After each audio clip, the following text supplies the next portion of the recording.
Die aarde en alles wat daarop is, die wêreld en die wat daar woon, alles behoort aan die Here, want hy die fondamente daarvan in die see gelê en dit stewig gevestig in die waters. Wie mag die berg van die Here opgaan en wie mag in sy heiligdom gaan staan? Die een wie sy hande rein en wie sy hart suiwer is, wat alle bedrog vermy en geen vals eed aflê nie. So iemand sal van die Here seën ontvang en God sy redder sal reg aan hom laat geskied. Die mense wat na sy wil vra en hom dien, is die geslag van Jakob. Verbly julle poorte, wees bly, eeuoue deure, want die magtige koning wil ingaan. Wie is hierdie magtige koning? Die Here, sterk en geweldig, die Here, oorwinnaar in elke stryd. Verbly julle poorte, wees bly, eeuoue deure, want die magtige koning wil ingaan. Wie is hy, hierdie magtige koning? Die Here, die Almagtige. Hy is die magtige koning. Amen. Liewe gemeente, genade en vrede vir julle van God die Vader en van Jesus Christus die Here en van die Heilige Gees.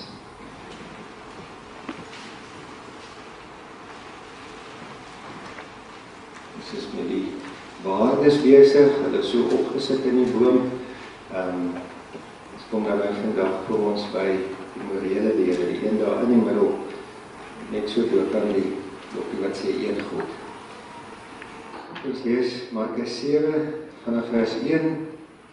Die Fariseërs en sommige skrifgeleerdes wat van Jerusalem af gekom het, kom toe by Jesus. Hulle het gesien party van sy disippels eet hulle kos met onreine hande, dit is met hande wat nie gewas is nie. Die Fariseërs en tevens die Jode oor die algemeen eet immers nie as hulle nie eers hulle hande behoorlik gewas het nie. So hou hulle aan die oorgelewerde gebruike van die voorgeslagte. En wanneer hulle van die dorp afkom, eet hulle nie as hulle nie eers gewas het nie. Daar is ook nog baie ander oorgelewerde gebruike waaraan hulle hou, soos hoe om koppies, bekers, bakke en stoele te was.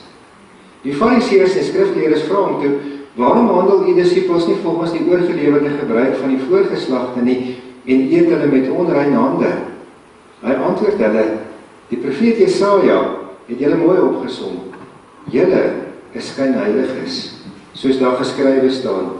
Hierdie volk eer my met hulle mond, maar hulle hart is ver van my af.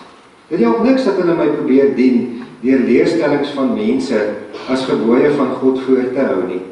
Julle laat die gebod van God los en hou aan die oorgelewerde gebruik van mense vas.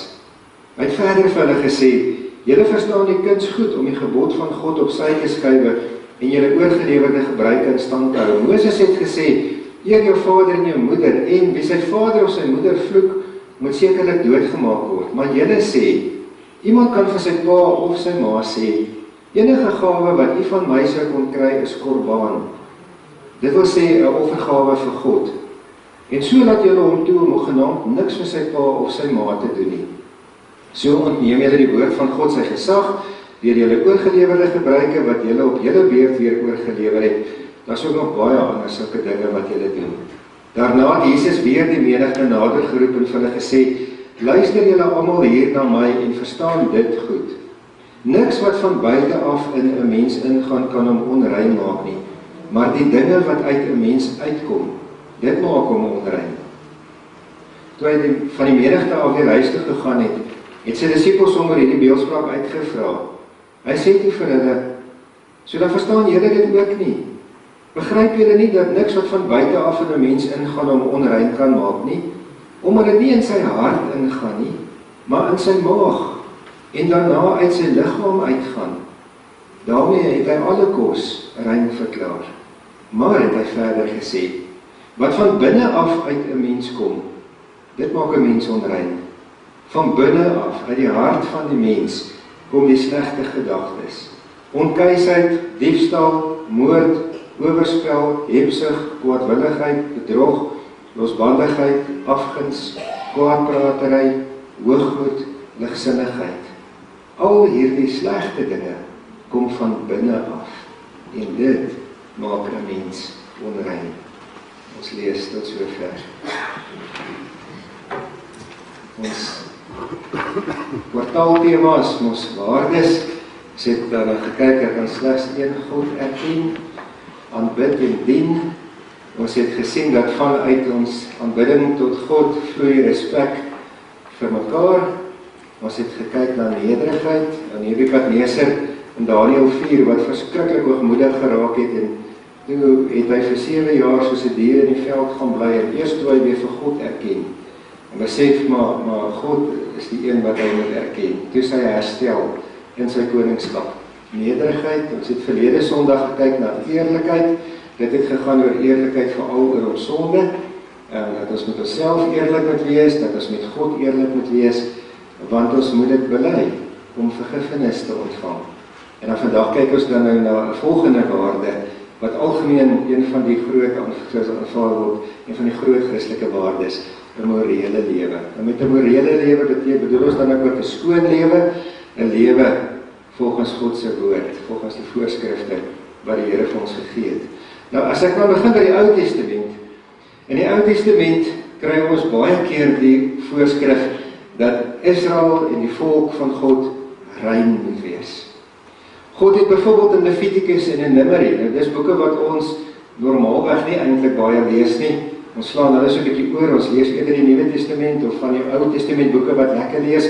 Levitikus en Numeri wat wette en wette en wette en wette is, lees ons nie altyd so baie nie, maar daar gee God verskriklik baie reëls en wette vir sy volk oor reinheid en oor hoe dit moet lewe. As mens byvoorbeeld dink aan die reëls wat hy byvoorbeeld gee oor kos, dan is baie van daai seremoniële reinheidswette was ook gegee of was gegee ter wille van Israel self ook. God het nie maar net gesê, hier is 'n klomp wette en nou maak hy dit vir Israel moeilik nie. Dit was vir hulle self, vir hulle eie belang, dat God hierdie wette gegee het. As mens dink aan die kos, toe die Here byvoorbeeld gesê dat hulle nie varkvleis mag eet nie. Mens weet hoe gevaarlik varkvleis kan wees, as varkvleis nie heeltemal reg is nie, kan 'n mens baie siek raak. En hier trek hierdie volk 40 jaar lank deur 'n woestyn, en hulle het nie geriewe nie, en hulle moet nou in 'n woestyn lewe. Hoe gevaarlik dit kan wees om kos te eet wat nie goed is nie, en wat jou siek maak. Dit was ter wille van hulle self, ter wille van hulle eie gesondheid, dat die Here sulke wette gegee het. As die Here byvoorbeeld vir hulle gesê het, hulle mag nie aan 'n lijk raak nie, dan was dit ook gewees ter wille van hulle self, want sê nou maar daai persoon is dood aan 'n siekte wat baie aansteeklik was, en jy kan siek raak deur aan daai lijk te raak, dan kon die siekte na jou toe kom, en jy weer vir 'n volgende ou gee, en dink net hoe vinnig kan so iets in 'n hele kamp versprei in die woestyn. En daarom dat die Here reëls vir hulle eie gesondheid, vir hulle eie beswil, vir hulle eie onthaalwe, wat hulle moes nakom. As die Here byvoorbeeld vir hulle op 'n plek sê, wanneer hulle 'n rooi bees as 'n brandoffer vir die Here geoffer het, dan moet jy die as van die bees en die as van die hout vat, hulle moet dit meng met die vet van die dier, en dan moet hulle dit met water meng, en dan moet hulle self reinig. Dan sou mense half geneig om te sê, maar wat 'n snaakse voorskrif is dit nou hierdie? Maar nou sou mense wat sê, as jy as vat en jy vat vet en jy vat water, dan het jy eintlik seep.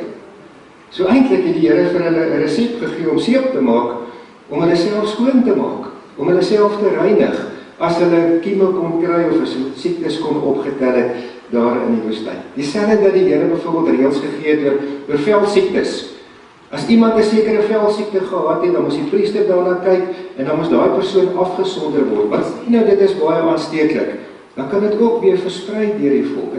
En ek kan nie sien hoekom die Here in Levitikus en in Numeri en in die Ou Testament so baie reinheidswette, rituele wette, seremoniële reinheidswette vir die volk gegee het. Maar daar's baie ander, hierdie is maar net 'n paar, tot as 'n huis se mure vog trek, was daar reëls. As daar mif teen die mure sit, was daar reëls gewees. Dit was ter wille van hulle self gewees. Die Jode het as gevolg van al hierdie wette verskriklik gesondheidsbewus geraak. Daar's een verklaarder wat sê, hulle was seker die mees gesondheidsbewuste volk wat daar ooit nog in die geskiedenis van hierdie wêreld was. Die een Engelse verklaarder sê, hulle was clean freaks. Freaks gewees as dit by skoon gekom het, by clean. Maar Israel het 'n punt begin mis. Hierdie dinge het hulle anders gemaak. En God het van die begin af gesê, Israel moet anders wees. Hierdie wette het hulle al klaar anders gemaak. Die ander volke, Filistyne, Jewiete, Girgasiete, hulle almal wat daai tyd daar gebly het nie sulke wette gehad nie. So dit het klaar vir Israel anders gemaak. Maar die groot andersheid, die grootste van al die andershede wat die Here van sy volk verwag het, was dat die ander nasies in hulle moes sien dat hulle die Here liefhet, dat hulle die Here dien en dat hulle in 'n verhouding met die Here lewe. Israel het daai punt begin mis. Hulle het begin dink, alles gaan net oor die uiterlike. As ons uiterlik skoon is, ons kom al die reëls na, ons kom al die wette na, en ons het ons hande nie net gewas nie, maar op 'n sekere manier gewas, by 'n sekere kommetjie, of by 'n sekere klip, en ons het dit op 'n sekere manier gedoen, soos wat die voorvaders en hulle vaders gesê, dan doen ons godsdiens. Dan is die Here met ons gelukkig, dan is die Here met ons tevrede. Maar wat gebeur? Dan kom ek skuif. In plaas daarvan dat hulle in 'n verhouding met God geleef het. En hulle begin sê, maar die belangrikste is, hulle moet in ons harte en in ons lewens kan sien, ons het die Here lief. Het dit vir hulle begin gaan, die ander volke moet aan ons uiterlike kan sien. Ons het die Here lief. En Jesus het hierdie ding begin raak sien. En in vers 1 tot 4 kom Jesus en sy disippels in botsing, in stryd met die opvatting wat die Jode gehad het oor uiterlike reinheidsvoorskrifte. Want wat gebeur? Ons lees mos daar kom Fariseërs en skrifgeleerdes van Jerusalem af. Hulle sien Jesus se disippels is besig om te eet, maar hulle weet ook Jesus se disippels het nie hulle hande op die rituele manier gerig nie. Nou vat hulle vir Jesus aan, nou sê hulle vir hom, waarom oortree jou volgelinge die gebruike van die vaders? Hulle eet met hande wat vuil is, hulle het nie hulle hande gewas nie, en die oorspronklike ritueel gereinig, die seremonietjie gedoen, wat vir geslagte en geslagte lank oorgelewer is. En dit is hierteen waar Jesus uiteindelik dan nou in die res van hierdie gedeelte ingaan. Maar wat het hierdie ouens gedoen? Hulle het gesê, ons, die Fariseërs, die skrifgeleerdes, ons is skoon. Ons was op 'n sekere manier, ons kom sekere wette na, ons kom sekere verpligtinge en sekere rituele na, so ons is nou die ouens wat die Here dien. Maar Jesus kyk jou disippels, hulle kom nie die rituele na nie, hulle kom nie al die ou reëls na nie, hulle is onrein. Kan jy sien wat gebeur het? Hulle het begin dink, reëls is gelyk aan 'n verhouding met die Here. Wette is gelyk aan 'n verhouding met die Here.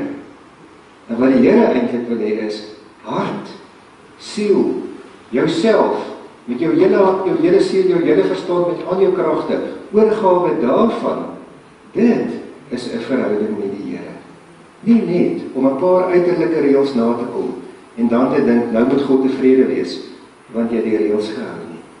Nou kom Jesus en hy spreek dit aan in vers 6 tot 23.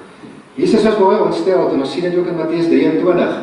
Toe hy sien hoe dat die Fariseërs 'n eislike klomp wette nakom en dan dink hulle, maar dis mos wat God wil hê. En Jesus sê veral in Matteus 23 ook vir hulle, God wil eintlik julle harte gehad het. Hy wil eintlik julle self gehad het.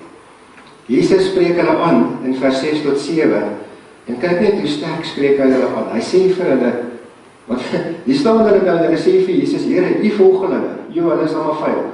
Hulle het nie hulle hande gewas nie. Jesus kom en hy sê vir hulle, die Fariseërs en skrifgeleerdes, julle skyn heilig is. En dan sê hy vir hulle, dat julle dink dat deur die gebruike van mense gelyk te stel aan die gebooie van God, dien julle die Here.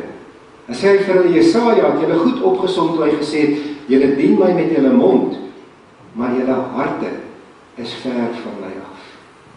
Nou as ons nou so aan mekaar praat in hierdie gedeelte oor reëls en gebruike en tradisies en oorleweringe, dan moet ons verstaan, as iets volgens die Bybel is dit reg. Maar dit kan ook gebeur dat oorgelewerde gebruike van mense, wat tradisies geword het, nie uit die Bybel uitkom nie. Maar dat mense so gewoond is daaraan, dat hulle dink dit kom uit die Bybel uit, en dat mense dink, maar ek moet hierdie goed nakom, want dit kom daarom nou al 'n klomp geslagte na ons toe, en dit hoort so, en as jy dit aan die Bybel gaan toets, dan is dit presies wat Jesus sê, moenie die oorgelewerde gebruike van mense gelykstel aan God se woord nie, want dan onneem jy die woord van God sy krag. Gaan toets oorgelewerde gebruike. Gaan toets die manier hoe dinge oorgedra is. Kom dit uit die Bybel, dan is dit reg. Maar kom dit nie uit die Bybel uit nie, sê Jesus, moenie mense se reëls voorhou, asof dit God se reëls is nie. En dan gaan Jesus aan om ons in vers 14 te sê, dis nie wat by jou mond ingaan, want onthou nou dit gaan oor eet. Hulle sê vir Jesus, Here, hulle hande is nie skoon nie. Hulle gaan nou onrein word, want hulle het nie hulle hande gewas nie. Nou sê Jesus, man, wat jy eet is nie wat jou onrein maak nie, dis nie wat ingaan nie, want wat ingaan gaan na jou maag toe, dit gaan nie na jou hart toe nie. Dan sê Jesus, dis wat uit jou mond uitkom, wat uit jou mond uitkom, kom uit jou hart uit. En wat kom by jou mond uit? Jesus praat hier van onsedelikheid, en van al hierdie slegte kwaadpratery, en al hierdie slegte dinge. Nou sê Jesus, wie is rein en wie is onrein? Nie hy wat by die regte skotteltjie gaan staan het, en sy hande op die regte manier gewas het, soos wat geslagte lank gesê word, dit gedoen moet word nie. Maar hy wie sy hart rein is. Hy wat as hy praat, dan getuig sy woorde van 'n rein hart. 'n Hart wat vir God lief het, 'n hart wat naby God is. So wat was die probleem van die Fariseërs? Nie vuil hande nie, vuil harte. Dit is wat die groot probleem was. Jesus stel dit gelyk aan vals godsdiens. Om die uiterlike, die rituele, al daai dinge belangriker te maak as 'n werklike lewende verhouding met God, is 'n vals godsdiens. Want daai goed kan jy nie by God uitbring nie. Daai goed kan jy nie die saligheid laat beerwe nie. Of vir God te ken, dit is wat belangrik is. Dis wat Jesus gesê het in Johannes 17, die ewige lewe is dat ons hom ken. En daai ken beteken om in 'n verhouding met hom te staan. Wat het die Jode nie verstaan nie? En wat verstaan ons vandag ook nog baie keer nie? En wat as ons nou vanmôre praat oor 'n morele lewe, 'n skoon lewe, 'n lewe volgens God se woord, wat het hulle nie verstaan nie? Wat moet ons by hulle gaan leer wat ons dan nou moet verstaan? Die eerste is, in hulle situasie, hulle het nie verstaan dat ons 'n innerlike vuilheid het, dat seep en water nie kan skoon was nie. Want hulle het so gedink. Hulle het gedink seep en water kan alles skoon maak. Dit is hoekom hulle is ook so toe Jesus by die bruiloft by Kana die water in wyn verander het. Hoekom dit so radikaal was. As die mense in Johannes 2 gaan lees toe Jesus die water in wyn verander het, dan staan daar, hy kan nie daar gestaan vir die reinheid, die rituele reinheidswette van die Jode. Nou, dit het beteken, in daai kanne mag daar nooit iets anders kom as gewyde water nie. En toe kom Jesus en hy maak sommer die water wat in daai kanne is wyn. En dan mag niks anders in daai kanne gekom het nie, maar het sal klaar gesê, dit gaan nie om hierdie uiterlike dinge nie. Dit gaan om 'n verhouding wat ons met God moet hê. In Jeremia 2, vers 22, nadat die Here met Jeremia met die volk oor hulle sonde gepraat het, dan sê die Here deur Jeremia vir die volk, al gebruik jy loog, al gebruik jy hoe baie seep, ek sien nog steeds die vlekke van jou sonde. Jy kan dit nie wegwas nie, nie met water of met seep nie. Ek lees dat hulle sê dat in Amerika toe hulle 'n sekere seep, ivory soap, ontwikkel het, was die mense wat dit ontwikkel het geweldig trots op hulle seep. Hulle het dit laat ontleed, laat toets, en hulle het gekom en gesê, hierdie seep is 99,44% skoon, suiwer, niks onreinhede, onsuiverhede nie. Daar slegs 0,56% onreinheid in hierdie seep. En dat was verskriklik trots. Dis die skoonste seep op aarde, 99,44% skoon. Dink jy God gaan tevrede wees? As ons na hom toe kom en sê, Here, ek is 99% skoon. Hoeveel wil die Here hê?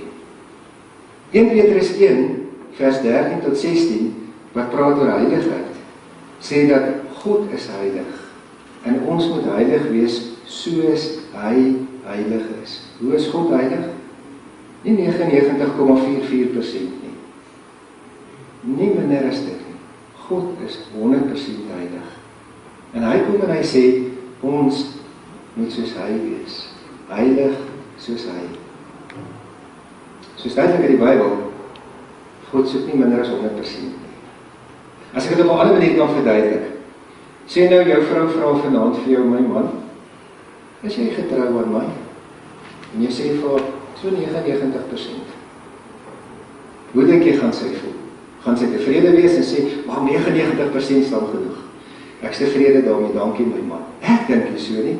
Ek dink sy gaan meer worry oor die 1% wat jy nie is nie. Of as jy vir haar so sê 95%. Dis net nie, dit gaan net nie, dit werk net nie. Sy wil 100% hê. En so wil God ook van ons 100% hê. Maar nou is 'n probleem. Hoe gaan ek dit regkry om wat 'n morele lewe aanbetref, 'n skoon lewe aanbetref, skoon voor die Here te kan staan, 100% vir die Here te kan gee? Want die Here gaan ook nie tevrede wees as ek vir hom sê, Here, ek is dan redelik kry. Ek is daarom beter as die meeste ander is. Nou nie 100 nie, maar ek is dan beter as die Here sê vir ons in Jesaja 1 vers 18, wit soos wol, wit soos sneeu. En daar begin die antwoord vir ons kom. Hoe kan ons dan? En vanmôre toe ons die doop gedoen het jy weer gehoor, ons almal word as sondaars ontvang en gebore. Ons kan slegs in die koninkryk van God kom as ons opnuut gebore word. Hoe kan ek dan rein voor God staan, dat ek skoon genoeg is? Uit myself uit kan ek nie. Daar is net een wat dit vir my kan doen, en dit is Jesus, wat ons innerlik skoon maak. Matteus 23, en ek het so vlugtig al daarna verwys, waar Jesus ook baie uitvaar teen die Fariseërs en hulle verkeerde opvattinge. Dan sê hy vir hulle daar in vers 25 en 26, julle vat 'n beker, dan maak julle sy buitekant skoon. Julle vat 'n skottel, dan maak julle sy buitekant skoon, maar julle maak nie die binnekant skoon nie, maar julle sê die beker is skoon en die skottel is skoon, is hom skoon gemaak. Sê nou maar hierdie glas water. As ek nou net die buitekant was, maar nooit die binnekant nie, dan gaan ek nie graag die water wil drink wat hierin is, as die binnekant van hierdie beker nie skoon is nie.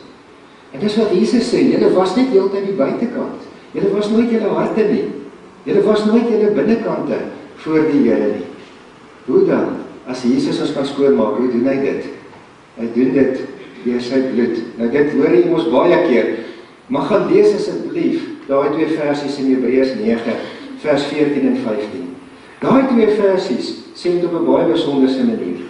Daai 2 versies sê dat Jesus se bloed ons so reinig, dat dit jou tot reinig van die las wat jou gewete op jou lê. As jy sonde doen, dan weet jy dit mos. Jy kan vir ander mense dit probeer wegsteek en jy kan met jou mond vir ander mense 'n ander storie vertel, maar jou gewete weet en jou gewete kla jou aan en jou gewete sê vir jou jy was verkeerd. En baie mense bly loop met hierdie las van hulle gewete self. Het hulle die Here gevra om hulle te vergewe. As ons ons sondes bely, sê 1 Johannes 1 vers 9, God is getrou en regverdig, hy vergewe ons en hy reinig ons van alle ongeregtigheid. Dan is dit nie nodig om langer met 'n skuldgevoel, met 'n las van 'n gewete te loop nie. Daai gedeelte sê, die bloed van Jesus kan ook jou verlos van die las wat jou gewete op jou lê. Maar verstaan mooi, nie net 'n geval van ek het nou sonde gedoen en nou gaan ek nie 'n gewete hê nie. Jy moet 'n gewete hê wat jou pla as jy sonde gedoen het. Maar as jy dit bely het, jy het vir God gesê jy is jammer daaroor, moet jy die vergifnis aanvaar en jouself vergewe. 'n Tweede ding, Jesus se woord hou ons skoon. Daar's so 'n mooi voorbeeld in Johannes 13, waar Jesus ons die voete was. Dan eers wil Petrus sê nie, Here, ek gaan nooit toelaat dat jy my voete was nie. En dan sê Jesus vir hom, as ek jou nie was nie, het jy nie deel aan my nie. Dan sê Petrus, Here, dan moet jy asseblief nie net my voete was nie, dan moet jy my hele lyf was. Van my kop tot my tone, jy moet dan alles was. En toe sê Jesus vir hom, as jy klaar gebad het, hoef jy nie weer heeltemal te bad nie, dan moet jy net jou voete was. Wat veronderstel nou, ek het nou gebad, nou is my liggaam skoon. Maar as ek nou gou iets in die tuin gaan haal het, word my voete vuil, dan hoef ek nie weer my hele lyf te was nie, net my voete. Want is mos net my voete wat nou vuil word. En dit is wat Jesus sê. As jy gered is jou liggaam gewas. Die voete is die daaglikse sonde wat ons moet bely. Die daaglikse, Here, ek is jammer ek het sonde gedoen. Here, ek is jammer ek het U bedroef. Ek is jammer ek het U oneer aangedoen. Here, ek is jammer ek het hierdie ding gesê, of hierdie ding gedink, of hierdie ding gedoen, en nie opgetree soos 'n kind van U dit moes doen nie. Dis die daaglikse voete was. En God se woord, Johannes 13, Johannes 15, sê dit baie duidelik vir ons, dat ons daagliks ook ons skuld moet bely. Want ons wil skoon voor die Here staan. En daarom dan ook die daaglikse bely van ons sonde. Ek kom af op hierdie stukkie wat hulle vertel het van 'n hillbilly. Nou, ek het nie eintlik mooi geweet van die hillbillies nie, toe moes ek gaan Google. Die beskrywing is mos maar dat dit, soos dat die prentjie voorstel. En hulle sê die hillbilly vrou het 9 kinders gehad. En een dag toe val een van haar kinders in 'n dromteer. En toe hy so uit die dromteer uitklim, toe drup die teer van hom af, en hy is van kop tot tone vol teer. En sy het hom so gekyk en sy het gesê, weet jy, dis te veel moeite om jou skoon te kry. Ek gaan liewers van jou ontslaa raak en 'n ander kind in jou plek kry. Sê nou, God sou dit doen. Sê nou God sou na die skepping en na die sondeval gesê het, laat ons sonde in die wêreld gekom. En hierdie sonde gaan so toeneem dat die wêreld 'n slegte plek gaan raak. Mense gaan sonde doen. Sê nou God sou gesê het, ek raak liewerster daarvan ontslaa en maak 'n nuwe skepping. Dan was ons nie hier vandag nie. Maar God is nie soos 'n hillbilly ma nie. God kom, in Johannes 3 vers 16, hy stuur sy seun om te kom skoonmaak, om die teer van die sonde van ons af te skrob, al is dit nie maklik nie. Daai hillbilly ma het besef, dit gaan moeilik wees om die kind skoon te kry. Sy het nie kans gesien daarvoor nie. Jesus het geweet, om vir ons sonde te sterf, gaan moeilik wees. Om aan die kruis te hang en daar ons almal se straf te dra, is die moeilikste op die aarde. Maar hy was bereid om dit te doen, sodat ons skoon kan kom, en skoon voor hom kan staan.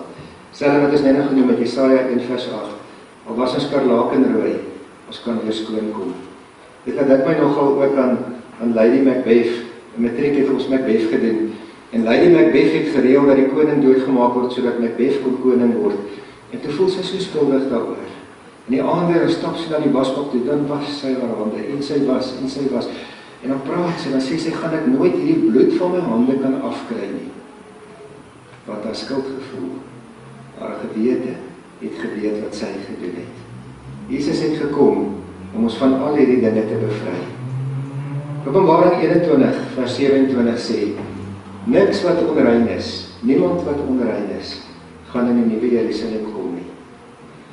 Psalm 24 vers 3 en 4, wie mag na die Here se heiligdom toe gaan?